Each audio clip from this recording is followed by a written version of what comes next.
I think the planetarium is a unique opportunity for them.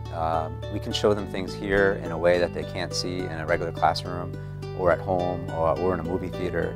It gives them a full 360-degree perspective.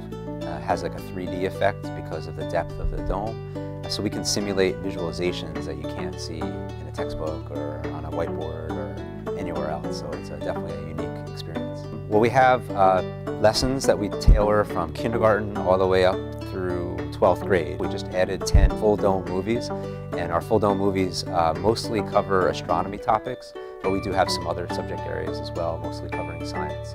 One of the full dome movies that we have here at the planetarium now in Old Bridge, both planetarium facilities have one that's called Earth, Moon, and Sun, and it's tailored for kids from grades 2 through 4, and it talks about the basics between the Earth, Moon, Sun system and the triangle that those three objects make in space, and it really tells the kids things that they really can have no perspective on unless they see it up on a big full dome type screen. One of the new full dome movies that we have is on the Magic Treehouse series. It's called Magic Treehouse Space Mission. In that, it's tailored mostly from 2nd to 4th graders. It talks about the characters from the Magic Treehouse series and how they go out into space and what they discover and things that they learn while they're in space, keeping with the format from the Magic Treehouse series. We have a brand new full dome movie that just came out in 2013 over the summer. It's called To Space and Back.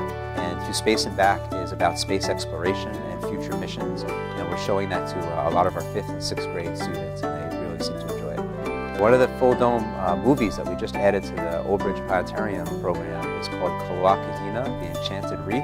And it's in the same genre as the Reef movies, the animated movies that Disney is also producing.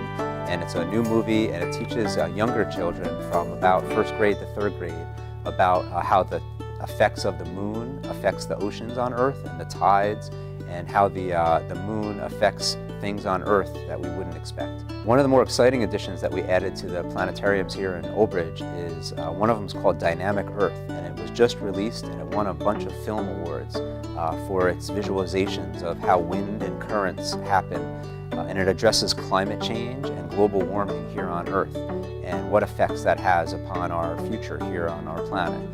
It's narrated by Liam Neeson, who's been in a lot of movies, and he really keeps the kids' attention, and the graphics are meant for an older crowd of students. I would say 5th grade and up would enjoy the Dynamic Earth, it's called, and it's about climate change. Very exciting. We just recently added this summer in the Old Bridge Planetariums a full dome movie experience called Cell, Cell, Cell. And it's an animated movie that talks about how the inside of a cell looks and what the organelles look like, and 2 cartoon characters with English accents take the students through a cell, and they describe all the different functions and parts of a cell and how DNA is inherited from parents and are passed down from children. And it's meant for about 6th grade up through 10th grade. And it's really a unique experience because it shows what a cell looks like from the inside, kind of like the Fantastic Voyage movies that used to be on TV. We have a full dome program here called 2 Small Pieces of Glass, and it tells the story of how telescopes were invented and how telescopes work and how they bend light to magnify objects that are very, very far away. And usually it's children that are about from 3rd grade to 6th grade enjoy it. And it talks about Aristotle, Nicholas Copernicus, and Einstein, and it goes through a real good history in synopsis of science on Earth while they explain how telescopes work.